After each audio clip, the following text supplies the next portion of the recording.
Damos as boas-vindas a você que escolheu nos acompanhar neste estudo bíblico. Estamos finalizando a nossa série sobre algumas das cartas de Paulo, série que desenvolvemos ao longo desses últimos 3 meses. Importante você ter em mãos a sua Bíblia para juntos podermos ler o texto que usaremos como base para o nosso estudo de hoje, o último desta série. Importante também nós juntos orarmos ao nosso Deus para que Ele dirija o nosso estudo. Nosso Deus e Pai, nós te agradecemos a oportunidade de estudarmos a Tua Palavra. Queremos te pedir que Tu nos abençoe no entendimento da Tua mensagem, no entendimento do recado que Tu tens para nós. E que Tu nos ajudes também a colocar em prática aquilo que viermos a aprender da Tua Palavra. Em nome de Jesus nós te pedimos. Amém. Nós então hoje fechamos o último estudo sobre essa série, como mencionado, e hoje nós estudaremos o livro de Filemon. Filemon é um livro que só tem um capítulo, na realidade é uma carta, e uma carta pessoal escrita pelo apóstolo Paulo. Eu convido você então para nós lermos o texto dessa carta, nós leremos uma parte dela apenas, nós leremos 2 versículos do início, versículo 1 e versículo 2, e depois nós leremos o versículo 8 a 20. Vamos lá então, se você puder, me acompanhe com a sua Bíblia este texto que nós leremos agora. Versículo 1 e 2 da carta de Paulo a Filemon.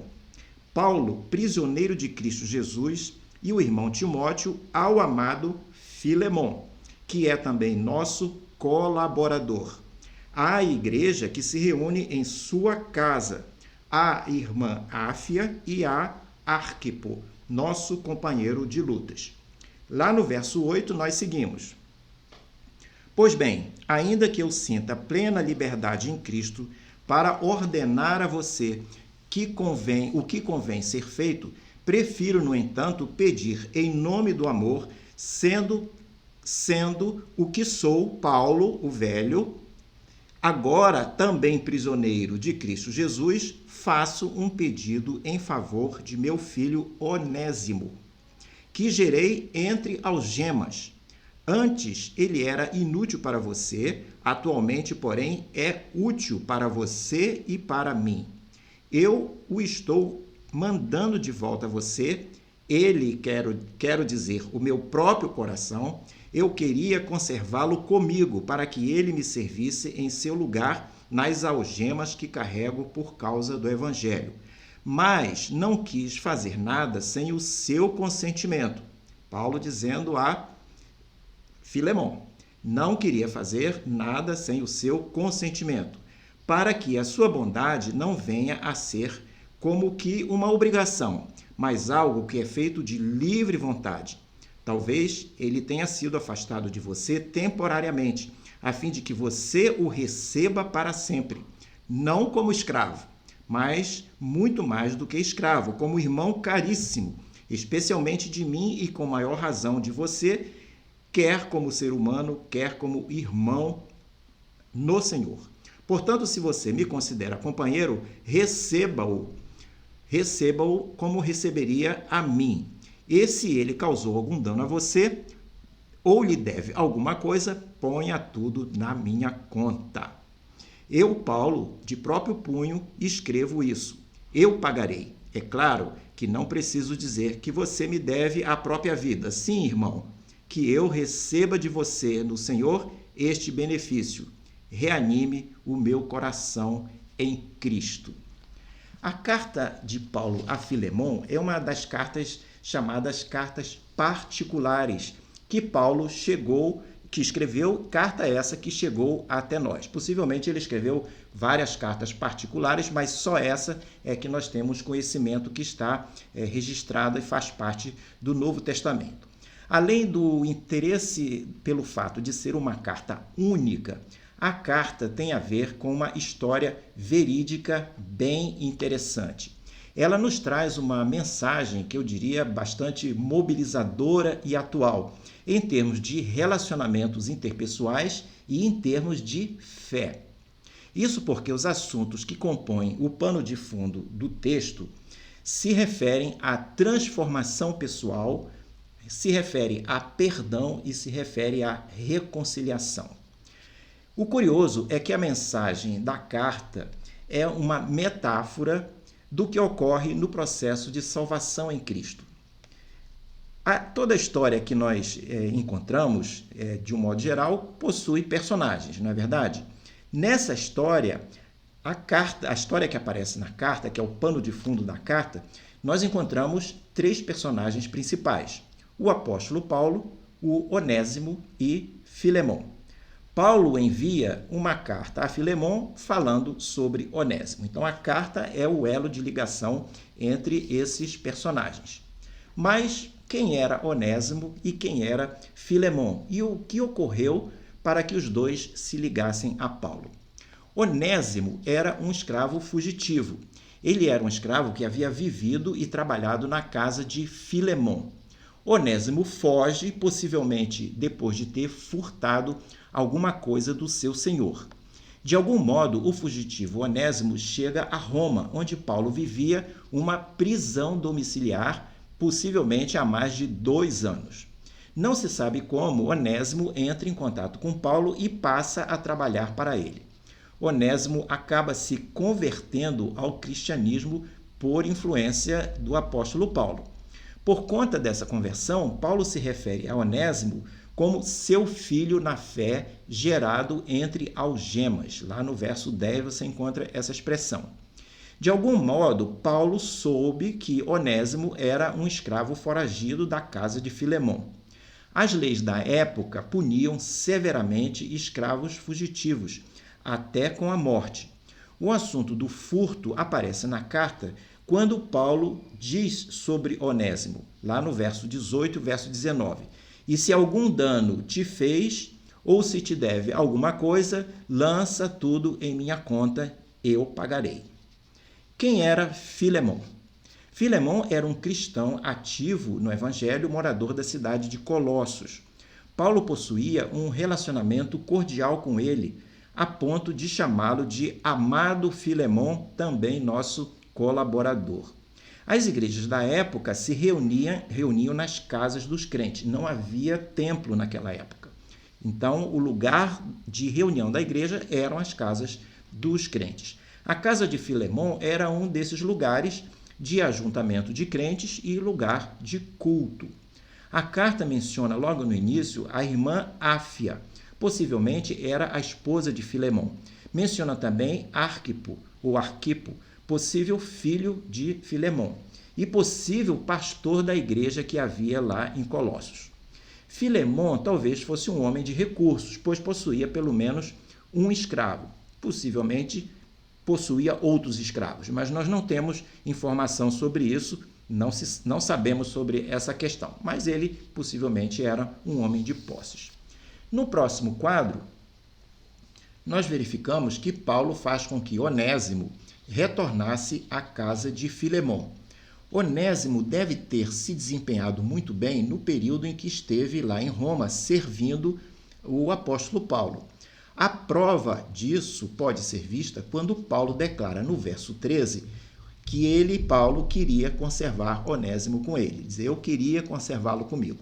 Manter Onésimo em Roma era, porém, um problema, pois ele era um escravo fugitivo. No contexto da época, um escravo não era considerado uma pessoa, era considerado uma ferramenta viva, era considerado uma coisa ou um objeto. Qualquer senhor tinha o direito de vida e morte sobre seus escravos. No Império Romano, havia 60 milhões de escravos que viviam sob controle.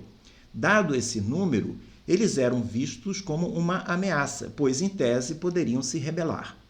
Para evitar isso, os escravos eram continuadamente oprimidos. Se um escravo escapasse, na melhor das hipóteses, ele era marcado com ferro quente, com a letra F de fugitivos, era marcado na testa ou alguma parte visível do seu corpo. No pior caso, ele era crucificado. Paulo sabia que havia riscos em manter Onésimo com ele naquela condição de fugitivo. Havia risco também de enviá-lo de volta a Colossos sem que Onésimo tivesse sido punido, porque ele era uma pessoa que havia pulado por cima da lei. Ele era um fugitivo e as autoridades precisavam tomar conhecimento daquilo. Legalmente, Paulo estaria acobertando um escravo fugitivo se Paulo permanecesse mantendo Onésimo, trabalhando com ele sem nenhuma outra providência. O apóstolo Paulo, então, diante disso tudo, ele não se sentia confortável em manter Onésimo em sua casa, onde ele vivia, como já mencionamos, em prisão domiciliar. Para mudar esse quadro, contudo, Paulo precisava do consentimento de Filemão, e isso ele declara lá no verso 14. Paulo decide, como consequência disso, enviar Onésimo de volta a Filemão. E mais do que isso, ele pede a Onésimo que leve uma carta escrita por ele, Paulo, para o amigo Filemão, carta essa objeto do nosso estudo de hoje. Na carta, Paulo pede que Filemão receba Onésimo novamente, mas não como escravo, mas sim como um irmão em Cristo. É o que aparece lá no verso 16. Paulo destaca que Onésimo passara a ser o seu filho na fé. Dessa forma, o apóstolo esperava que Filemão recebesse o fugitivo como se fosse o próprio Paulo, né? Já que ele entendia que Onésimo o estava representando por ser o seu filho na fé, ou filho gerado sobre algemas, que é a expressão que ele utiliza. Onésimo, então, volta para a casa de Filemão em Colossos e leva a carta de Paulo em mãos. Vale notar que voltar, como Onésimo fez, foi um ato de fé muito grande, porque, pela cultura da época, o senhor de escravos tinha o direito de matar o escravo fugitivo. Mesmo assim, Onésimo voltou. No próximo quadro, temos uma pergunta que vem à nossa mente quando nós olhamos esse relacionamento, essa circunstância toda. Por que o cristianismo daquela época não se opôs à escravidão? Por que Paulo não diz nada na sua carta a respeito do regime da escravidão? Note que ele nem sequer condena a escravidão e nem pede a Filemão que liberte Onésimo. Há quem critique Paulo por esse silêncio. Teria sentido fazer tal crítica? Vale notar que toda a economia e toda a cultura da época estavam apoiadas sobre a escravidão. A escravidão era parte integral do mundo antigo. Para as pessoas daquele tempo, era quase que impossível imaginar que a sociedade pudesse funcionar sem a presença dos escravos. Combater a escravidão naquela época teria levado o cristianismo ao fracasso. Se o cristianismo tivesse escolhido incentivar os escravos a eles se rebelarem ou abandonar os seus senhores, o resultado teria sido um desastre humano com milhares de mortes. Além disso, o cristianismo teria se reduzido a um movimento sectário, um movimento social sectário. E qualquer revolta decorrente disso teria sido reprimida pela força. Nesse caso, o cristianismo teria sido classificado como uma ideologia revolucionária e subversiva, passível de ser combatido e até mesmo eliminado. Com isso, verifica-se claramente que caso acontecesse essa rebelião, esse estímulo, esse incentivo do cristianismo em favor da escravidão, o reino de Deus na terra ficaria comprometido. Lembra que Jesus disse que o meu reino não é deste mundo. Então, o reino estaria seriamente prejudicado porque a direção teria sido alterada, o foco teria sido alterado em direção a um movimento desse tipo de libertação dos escravos. Aquele tempo certamente não seria o momento adequado para uma mudança desse tipo. Certamente não seria a melhor época, para que isso acontecesse. Uma mudança só ocorreria, na realidade, muito tempo depois. A realidade nos mostra, há coisas que não se pode conseguir imediatamente. No próximo quadro, nós seguimos mais um pouco, porque constatamos que, aliás, uma pergunta que nós colocamos, como que o cristianismo poderia resolver o problema da escravidão. Constatamos que, de uma maneira formal, ele não tinha como se participar ou desenvolver uma revolta ou um movimento social desse tipo. Mas será que havia alguma maneira do cristianismo contribuir de uma forma positiva, de forma contrária em relação à escravidão? A Bíblia nos ensina que o mal deve ser combatido com armas espirituais e não com armas do mal.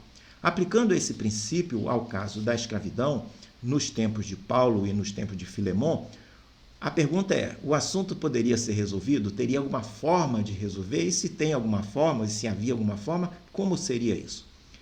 Note que a carta de Paulo a Filemon nos mostra um protótipo de solução.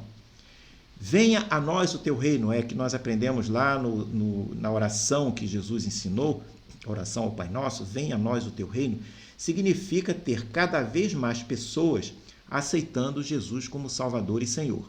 Dessa forma, elas passam a fazer parte do reino de Deus. E com isso, o reino cresce. Com o reino de Deus sendo ampliado através da fé cristã, a libertação e o consequente fim da escravidão chegaria mais cedo ou mais tarde. Através da conversão e da transformação individual, uma transformação interior, tanto de senhores de escravos quanto dos próprios escravos, a escravidão acabaria por ser dissolvida. Será que isso aconteceu? O que o cristianismo fez foi introduzir uma nova relação ou uma nova ordem social na qual todas as diferenças externas foram, de alguma forma, abolidas.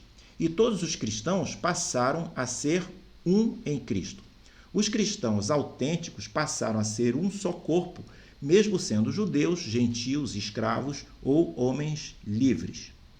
Gálatas 3:28 nos diz que todos os crentes são um em Cristo Jesus. E por conta disso, não pode haver judeu, nem grego, nem escravo, nem liberto, nem homem, nem mulher. Onésimo tinha fugido como escravo, e era assim que retornaria a Filemon. Mas agora, não apenas escravo, mas também um irmão amado, um irmão em Cristo. Quando na vida entra uma relação como essa, os níveis sociais, as castas, as separações deixam de ser importantes. Se o senhor de escravos tratar bem o escravo como Cristo teria feito no seu relacionamento pessoal entre uma pessoa e outra, e se o escravo serve ao amo, serve ao seu senhor como Cristo teria feito, não importa que um seja senhor e não importa que o outro seja escravo. No ideal do cristianismo, as classes sociais deixam de ser relevantes. Os relacionamentos interpessoais do cristianismo deixam de depender da qualquer classificação social humana. Isso por quê? Porque os crentes passam a ser um em Cristo. Vale notar que essa nova ordem social cristã nunca deu ao escravo o direito dele ser negligente e nem o direito de aproveitar-se dessa nova ordem social, mas fez dele um melhor escravo, um melhor servo, mais eficiente e melhor de um modo geral. Porque agora ele passaria a fazer as coisas de tal maneira que pudesse fazê-las como se estivesse fazendo para Cristo. No cristianismo, o escravo deixa de ser um objeto para ser um irmão em Cristo. Por outro lado, a nova ordem não significaria que o senhor de escravos teria que passar a ser indulgente ou disposto a aceitar um serviço inferior, mas significaria que não trataria mais o servo como um objeto, como uma coisa, mas sim como uma pessoa, como um irmão em Cristo. Paulo, preso em Roma, deve ter aprendido bastante sobre escravos em suas possíveis e longas conversas que deve ter tido com Onésimo. No próximo quadro, nós começamos a ver alguma aplicação desse contexto e dessa história toda na atualidade, em termos do trabalhador cristão. Na igreja primitiva, o problema do escravo ou servo cristão era complexo. O assunto se desdobrava tanto na dimensão do senhor de escravos, quanto também na dimensão do escravo ou do empregado, já trazendo o termo para os nossos dias, para o nosso contexto. Se o senhor era pagão, a responsabilidade do escravo era sem dúvida muito maior. Isso porque talvez a única forma daquele senhor conhecer o cristianismo seria através da conduta do escravo ou do seu servo. A tarefa do trabalhador era mostrar ao seu amo, ao seu senhor, ao seu patrão, o que era ser cristão, o significado de ser cristão. E fazendo um paralelo aos nossos dias, essa responsabilidade passa pelas mãos dos empregados que são crentes em Jesus. Nem sempre a igreja conseguirá alcançar pessoas diretamente. Há muitas pessoas que nunca chegarão a ir a uma igreja, nunca participarão de um culto evangelístico ou qualquer outro tipo de culto. A igreja, por sua vez, não pode dizer a elas o que é o cristianismo, porque não tem como alcançá-las diretamente. O pastor raramente terá a oportunidade de falar a essas pessoas, simplesmente porque elas não estão dispostas a ouvi-lo. Como fará então o cristianismo para entrar em contato com elas? Claro que elas poderão ser alcançadas hoje em dia pelas mídias sociais, mas em se falando de contatos pessoais, como que poderia acontecer? O único sermão possível para aqueles que não se aproximam da igreja será a conduta cristã do trabalhador cristão em sua tarefa cotidiana no seu ambiente de trabalho. O que acontece quando o patrão também for crente? Essa é uma segunda dimensão do assunto, quando o senhor de escravos, na época, ou o patrão, nos dias de hoje, for também um crente, for também um cristão. Nesse caso, poderá surgir uma nova tentação na vida do trabalhador crente. Ele, erradamente, poderá tentar negociar com seu cristianismo, assumindo que, por ser cristão, deveria receber privilégios especiais. Por exemplo, esperaria que a disciplina não fosse tão rígida com ele. Esperaria que muitas exigências lá do trabalho pudessem ser deixadas de lado, porque, afinal, tanto ele quanto o seu patrão são membros da mesma igreja. Ou seja, consciente ou inconscientemente, tentaria fazer com que o seu cristianismo fosse uma desculpa para o seu baixo desempenho no trabalho. É possível que uma pessoa erradamente comercialize o seu cristianismo nessa base que nós estamos falando. Porém, não há pior publicidade para o reino de Deus do que uma pessoa que se comporta dessa maneira. No próximo quadro, inspirados em Filemon e inspirados em Tito, no capítulo 2, verso 9 e 10, que aborda também essa questão, nós apresentamos 4 qualidades de caráter do cristão a serem praticados no ambiente de trabalho. E também englobando a questão não só do trabalho, mas dos relacionamentos interpessoais também. Embora o paralelo entre a escravidão dos tempos do apóstolo, paralelo a um empregado moderno, não seja exato esse paralelo, é importante observar que todo empregado cristão, todo profissional cristão deve exibir estas qualidades. Daí a importância e o interesse de nós abordarmos esses 4 pontos, que não são únicos, existem mais, mas nós selecionamos esses 4 para hoje. O primeiro, então, a primeira qualidade de caráter do cristão é o crente deve estar sujeito às normas do seu contratante ou do seu patrão, contratante de uma maneira mais ampla. O cristão deve ser obediente e não deve ignorar ou burlar as regras do lugar onde ele trabalha, ou não deve burlar o contrato que ele tenha assinado. A prática do cristianismo, seja ela feita pelo chefe ou pelos seus subordinados, deve refletir sempre um propósito de servir. Essa é a linha do cristianismo. Em termos de liderança, temos até a figura do líder servidor. E se você se interessar pelo assunto, uma recomendação é a leitura do livro O Monge e o Executivo, escrito por James Hunter, da editora Sextante.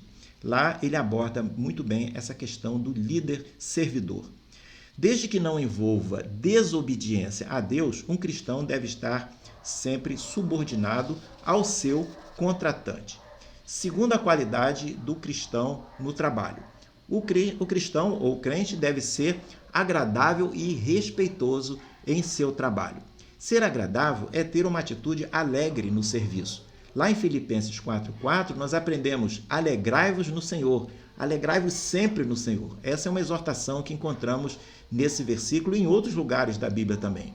O crente não deve pensar que seu cristianismo lhe deu o direito de ser indisciplinado ou responder rudemente às pessoas. Ser respeitoso pode se referir a como tratamos chefes, como tratamos os nossos pares, como tratamos nossos subordinados, se também os tivermos, e como nós tratamos as pessoas que são diferentes de nós. Atualmente, essa questão de ser diferente, ela chama a atenção porque atualmente fala-se muito da questão do assédio moral, é algo que está em evidência. Assédio moral tem a ver com qualquer conduta que caracterize comportamento abusivo que possa ferir a integridade física ou psicológica de uma pessoa. Reuniões de oração dentro do local do trabalho, na empresa, só devem ocorrer se as normas da empresa permitirem esse tipo de ajuntamento. E também o dono da empresa concordar e o gestor também estiver de acordo. Mesmo concordando, quem autoriza uma reunião de natureza religiosa no ambiente de um trabalho laico, de um modo geral, correrá o risco de ser acusado de assédio moral se vier a ser constatado ou se ocorrer algum tipo de constrangimento dos empregados. Terceira qualidade do cristão no trabalho. Os contratados ou empregados não devem furtar. Parece muito óbvio, não é? Mas é óbvio, mas é importante. Significa, furtar, apropriar-se ou desviar dinheiro, bens e também o tempo, porque o tempo também pode ser furtado. Os escravos eram muitas vezes encarregados de comprar suprimentos para a casa. Seria muito fácil dizer: o meu patrão é tão rico e eu sou tão pobre, eu sou um escravo, eu vou ficar com um pouco disso para mim, ele não vai nem notar que eu guardei essas coisas, esses bens, esses suprimentos, ele não vai nem notar. Alguns usam esse raciocínio para tirar coisas da empresa onde trabalha, especialmente se forem empresas grandes ou empresas públicas, o que obviamente não está correto. Quarta qualidade que nós encontramos entre os contratados crentes é que eles devem ser leais e confiáveis. Tito, no capítulo 2, verso 9, diz o seguinte: que sejam em tudo obedientes ao seu Senhor. Mas note aqui que tudo não vale se essa obediência requerer desobedecer a Deus, ou seja, infidelidade a Deus. O crente não deve mentir, não deve se envolver em práticas contábeis desonestas para agradar o seu empregador. Se você for obrigado a fazer isso, deverá considerar seriamente a possibilidade de você sair desse emprego. E se você tiver esse desafio e colocar o assunto nas mãos de Deus, certamente Ele dará uma solução para essa situação difícil. Vale lembrar que o chefe tem o direito de exigir do empregado que ele seja leal, que ele seja confiável nas questões materiais, financeiras, éticas e formais da empresa. Mas não pode exigir que o empregado lhe obedeça em termos das suas convicções religiosas, do aspecto espiritual da sua vida. Nesse caso, a lealdade do crente deverá ser para o Pai Celeste. E aí deixo, para nós fecharmos esse ponto, essa reflexão sobre as relações de trabalho, eu deixo Colossenses 3, versos 22 a 24. Eu convido você para ler comigo, como um fecho desse ponto que nós estamos lendo aqui. Colossenses, capítulo 3, versos 22 a 24, diz o seguinte: Servos, obedeçam em tudo a seus senhores aqui na terra, não servindo apenas quando estão sendo vigiados, visando somente agradar pessoas, mas com sinceridade de coração, temendo ao Senhor. tudo o que fizerem, façam de todo o coração como para o Senhor. Tudo o que fizerem, façam de todo o coração como para o Senhor. Não para pessoas, sabendo que receberão do Senhor a recompensa da herança. É a Cristo Senhor que vocês estão servindo. No próximo e último quadro, nós chegamos às nossas conclusões e podemos observar que, na realidade, colocar uma pergunta para nós fecharmos esse estudo. Como Filemon respondeu ao apelo de Paulo a respeito de Onésimo? Porque toda essa história, toda a carta, aprendemos alguma coisa sobre aquele contexto, mas e aí? Né? Nós vimos que Onésimo volta para Colossos, volta para a casa de Filemon, leva a carta de Paulo. E aí? O que aconteceu? Né? Qual foi a resposta que nós encontramos? A história de Paulo, a história de Onésimo, a história da carta de Paulo sobre Onésimo, falando sobre Onésimo, a carta a Filemon, ela é uma metáfora da história do Evangelho, do processo de salvação. O paralelo aqui é que alguém sem condição social, sem status, que havia furtado e fugido, aceita Jesus. Ele é perdoado, ele é transformado e é apresentado como irmão em Cristo e não mais como um escravo. Não temos o relato histórico da resposta de Filemon, mas será que conseguiríamos imaginar uma resposta possível do que realmente teria ocorrido? A resposta que buscamos é quanto ao pedido feito por Paulo para que Filemon aceitasse Onésimo de volta como irmão em Cristo. Talvez tenhamos uma resposta. E como poderemos ter essa resposta? Se usarmos a história de conversão.